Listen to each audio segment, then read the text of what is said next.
My fiancé betrayed me for fame. Now he's begging on my doorstep. Before we begin the story, make sure to subscribe to our channel and never miss more incredible stories every day. You always think betrayal happens in slow motion, that there are warning signs, flickers in their eyes, little cracks in the smiles. But for me, it hit all at once, like the world snapping in two. 1 minute, I was holding the hand of the man I thought I'd marry. The next, I was watching him walk away, into a camera flash, into the arms of people whose names I'd only seen trending online, into a world where my heartbreak became his stepping stone. I remember the taste of champagne at our engagement party, the glitter of lights as he toasted to forever, but his eyes already searching the crowd for someone more important. That night, I found the first clue, his phone buzzing, his laughter a little too loud, a whispered conversation on the balcony that died as soon as I opened the door. "Just work stuff, babe," he said, but his voice had the brittle sharpness of a secret. Days later, my friend sent me a link, a celebrity gossip site, headlines screaming his name beside some B-list influencers. I stared, numb, as photos scrolled by, my fiancé beaming, a drink in one hand, his arm around someone else. I scrolled until my hands shook. Comments poured in, speculating about his real relationship. The truth hit me in the gut. He hadn't just left me for someone else. He'd traded me for the spotlight. That was months ago. Now, tonight, as thunder shakes the windows, he's at my door. Wet, desperate, unrecognizable. "Please," he begs, voice raw. "I need your help." But I'm not the same woman who let him walk away. And as I stare into the eyes of the man who ruined me, I realize this is just the beginning. What could make a man risk everything, only to crawl back to the person he betrayed? He stands on my porch, shoulders hunched against the rain, his once perfect hair plastered to his forehead. For a second, I almost pity him. Almost. But memories of humiliation snap me back. The viral comments, my phone exploding with pity texts, the look on my parents' faces when I told them the wedding was off. I steel myself and open the door just enough to let his voice in, not his excuses. "Why are you here, Jason?" I ask, cold, careful. The name feels foreign now, a word from a language I used to speak fluently. He flinches, eyes darting around like he's afraid of being seen. "I messed up. I know I did." His words tumble out, desperate, but he won't meet my gaze. I didn't know who else to turn to. Part of me wants to slam the door. But another part, the one that used to believe in us, wants answers. "You're the last person I expected to see," I say, my voice sharper than I intend. "You made your choice. You chose all of this." I gesture vaguely at the world beyond my small apartment. Over us. Jason leans in, lowering his voice. "They dropped me, Liv. All of them. One bad headline, and it's like I never existed. No friends, no gigs. I have nowhere to go." For a heartbeat, I almost let my guard down.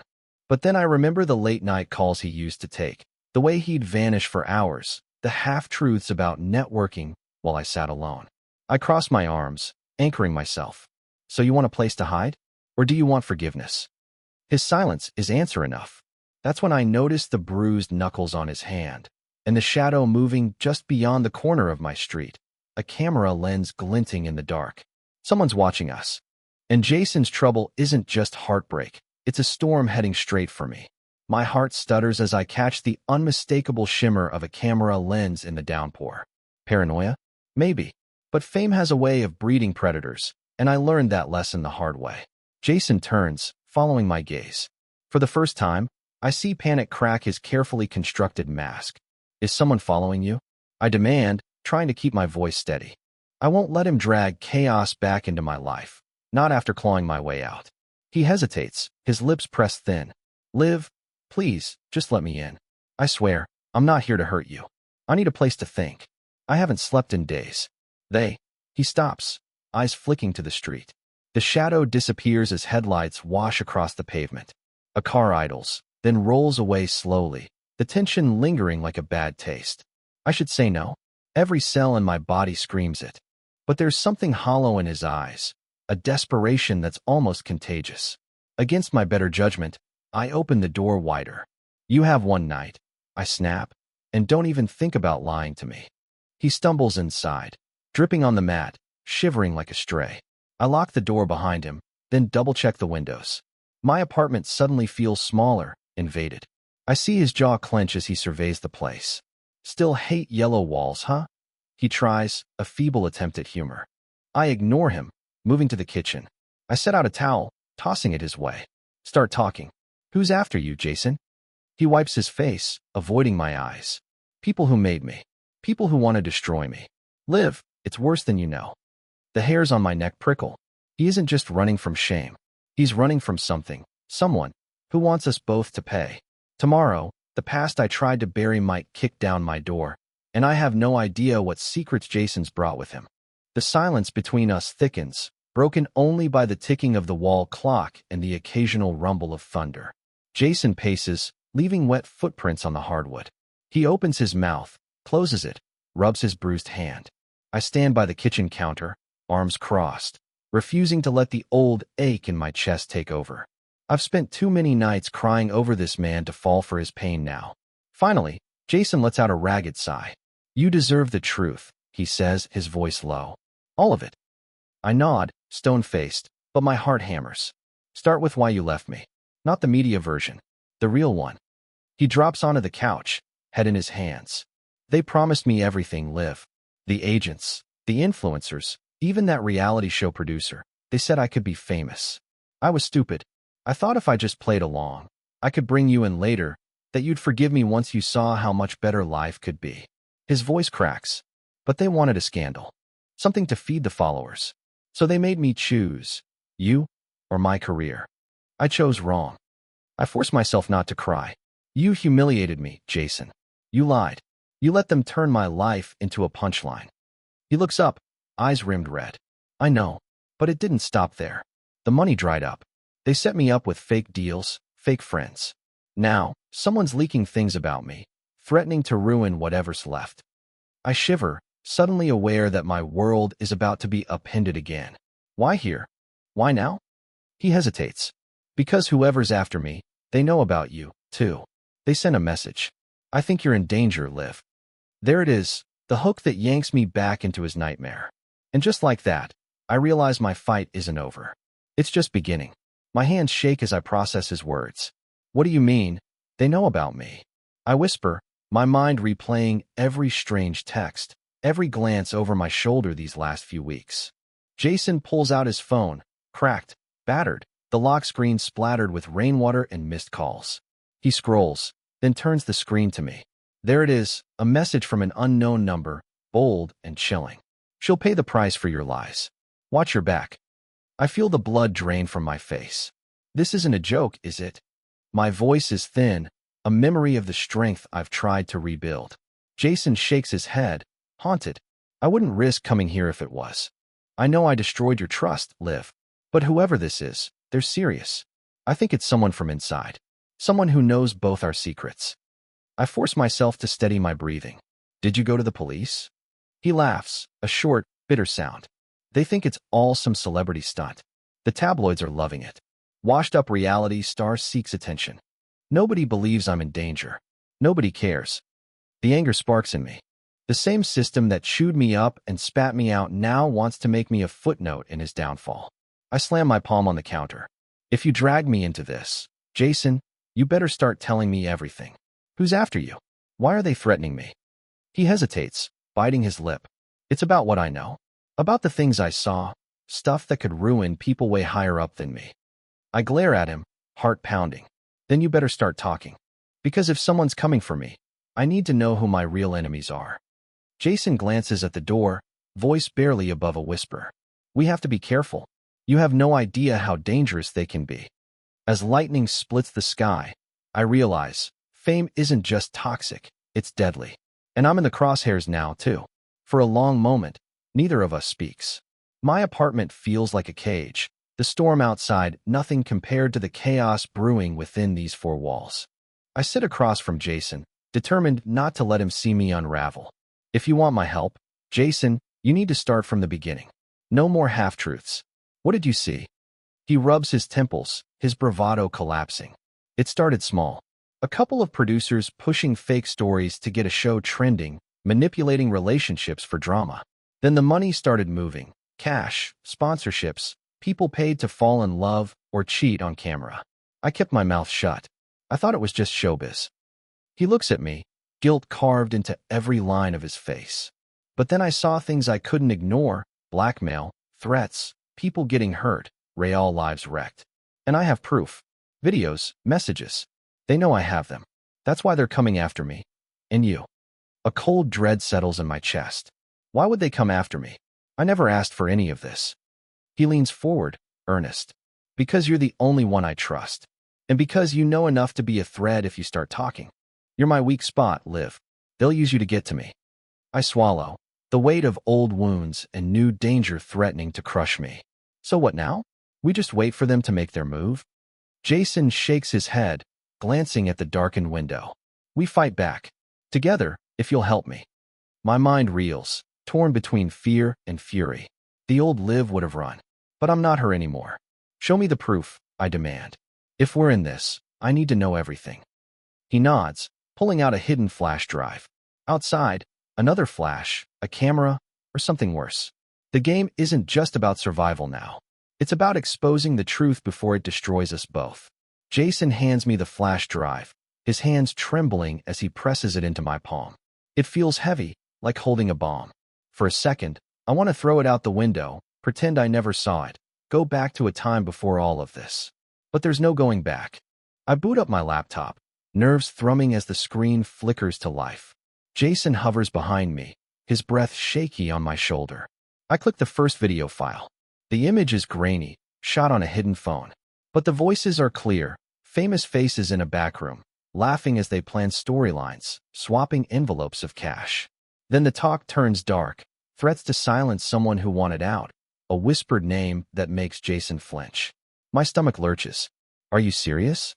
This is what they're hiding? Jason nods. That's only part of it. There are messages, too. DMs, emails, blackmail material. Enough to end a few careers, and maybe put someone behind bars. As I scroll through files, I recognize a few names. Actors, a notorious manager, even a network executive. My hands shake as I open a folder labeled leverage. Screenshots, contracts, audio clips. Evidence of manipulation, sabotage, outright cruelty. All the rumors, worse than I'd imagined. A chill snakes down my spine.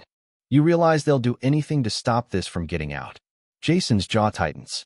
That's why we can't go to the police. Not yet. Not until we know who to trust. A loud bang shatters the silence. A trash can knocked over, or something more deliberate. I jump. Jason rushes to the window, peering through the blinds. There's movement in the darkness. Shadows. Footsteps. We're not alone, he whispers. And as fear prickles along my skin, I know this is bigger than heartbreak. We've just become targets in a game with no rules. My mouth goes dry. Every instinct screams at me to turn off the lights, hide the evidence, call someone, anyone. But who would believe me now? The truth is too tangled, too ugly. Jason's face is ghostly pale in the laptop's glow. Do you have another exit? He asks, voice hushed. I nod, jerking my head toward the fire escape off the kitchen. But if someone's watching, they already know the layout. My hands fly to the flash drive, yanking it from the computer and slipping it into my pocket. I force myself to sound calm. We're not running. Not yet. Another sound, a sharper knock, this time at the back door. We both freeze. I glance at Jason. He's already on edge, fists clenched, body coiled like he might bolt. I grab my phone, thumb hovering over 911, but I can't risk the police showing up and making things worse. Not with everything I've just seen.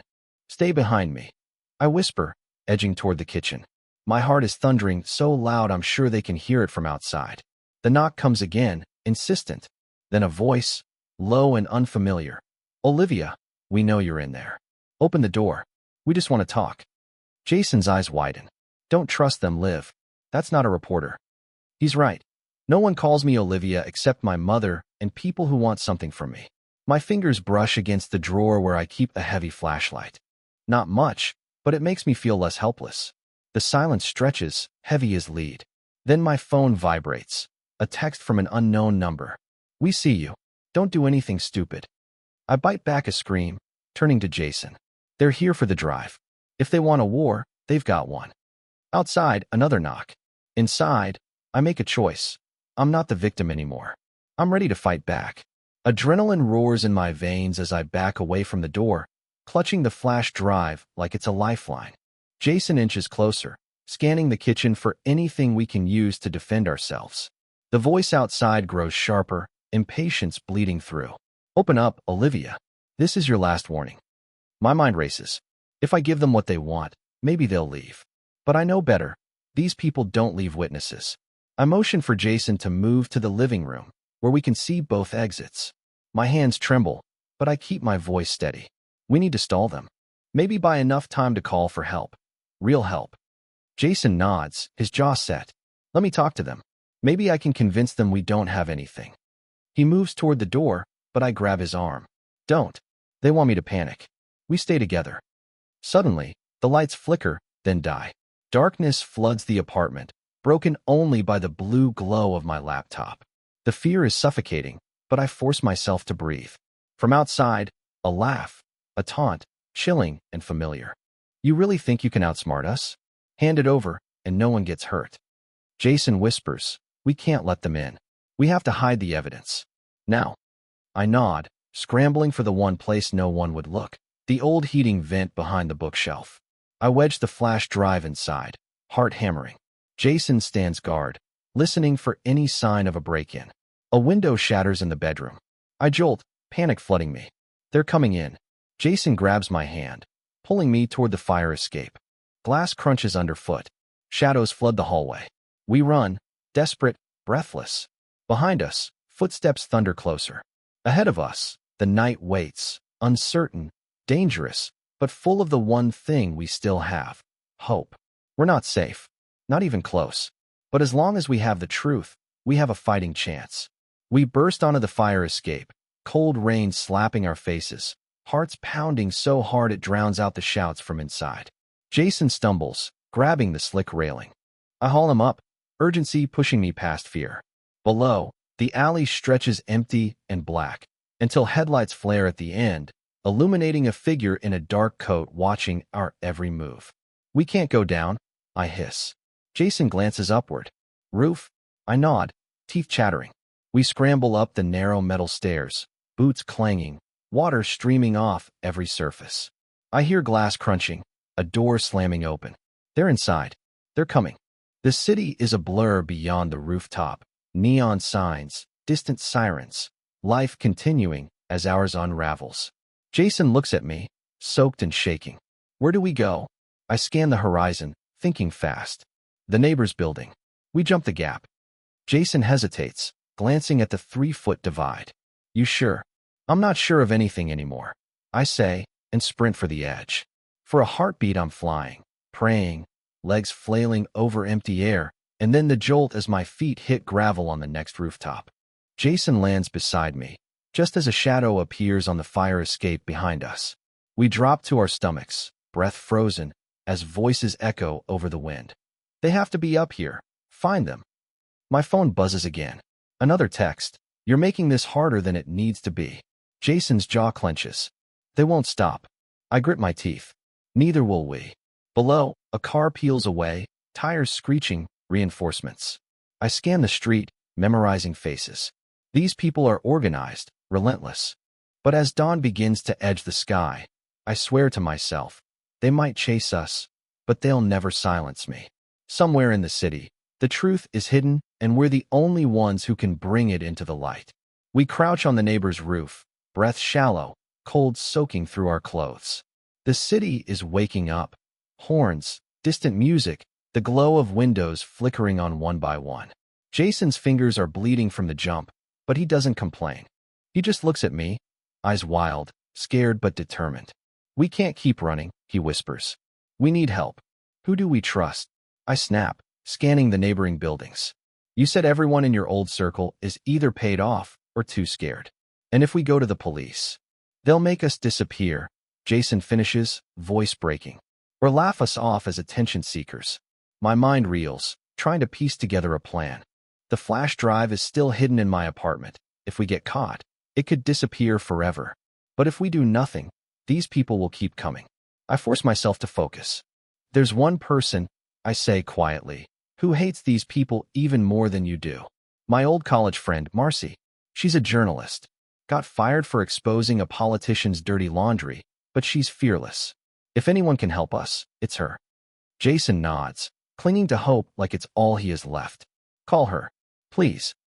I pull out my phone, fingers numb as I dial Marcy's number. It rings, and finally, Liv? It's been a while. I fill her in as quickly as I can, voice shaking. She's silent for a moment, then says, get somewhere safe. Send me everything you have. If half of this is true, you're in deep. And so am I. Just as I hang up, Jason tugs my sleeve. Look, he points to the street below, where two black cars idle, men in suits scanning the sidewalks. They're here, I whisper. We have to move. Now. With nowhere left to hide, the only way out is through. And with Marcy on our side, the truth might finally have a fighting chance. Rain slicks the rooftop as we scramble down a maintenance ladder, nerves stretched thin. Every shadow looks like a threat. We duck through a back alley, hearts racing, checking over our shoulders with each step. I grip my phone like a lifeline, Marcy's words echoing. Send me everything. Be careful who's watching. Jason pulls up his hood, whispering, we can't go back to your place. Not with them watching. Is there somewhere safe? My mom's old art studio, I murmur. Nobody but me has the key. It's a few blocks away. He nods, and we slip into the maze of side streets, moving fast and quiet. The studio is dusty, untouched for months. I lock the door behind us, breath shaky as I check the windows. Jason collapses onto a paint-splattered bench, finally letting exhaustion catch up. I pull out my laptop and type Marcy a message. Need to retrieve the drive. Surveillance heavy. We'll try tonight. She replies instantly. Got your back. Lay low. Don't trust anyone. Jason watches me, vulnerable for the first time. I'm sorry, Liv. For everything. If I could go back. I cut him off, not unkindly. Save it for later. Right now, we survive. We plot. At midnight, we'll double back to my apartment. Quiet. Unseen. Retrieve the drive. And meet Marcy at a cafe known for its crowds and security cameras. The risk gnaws at me, but the alternative is worse. Silence, surrender, more victims. As dusk settles, Jason leans his head in his hands. They ruined my life, Liv, but I won't let them ruin yours. I look at him, searching for the man I once loved, and wonder if he's truly changed, or if desperation is just another mask. Midnight is coming. One shot at the truth. And I already feel the eyes waiting in the dark, ready to strike if we fail. Midnight feels colder than it should, every sound amplified by fear. Jason and I move like ghosts through the side streets, hearts pounding in sync. We avoid the main roads, cutting through alleys and slipping past closed storefronts. My apartment looms ahead, silent, the lights off, but shadows flicker behind the curtains. My palms are slick as I grip Jason's hand. We go fast, in and out, I whisper. No heroics. He nods, jaw tight. We creep up the back stairs, every step a risk. The key sticks in the lock, my hands shake, but finally the door opens. Inside, everything looks the same, but the air feels different, heavier. I head straight to the bookshelf, quietly sliding it aside. The vent cover is loose. I reach in, praying the drive is still there. Relief floods me as my fingers close around it. Jason exhales, shaky. We have it. Let's go.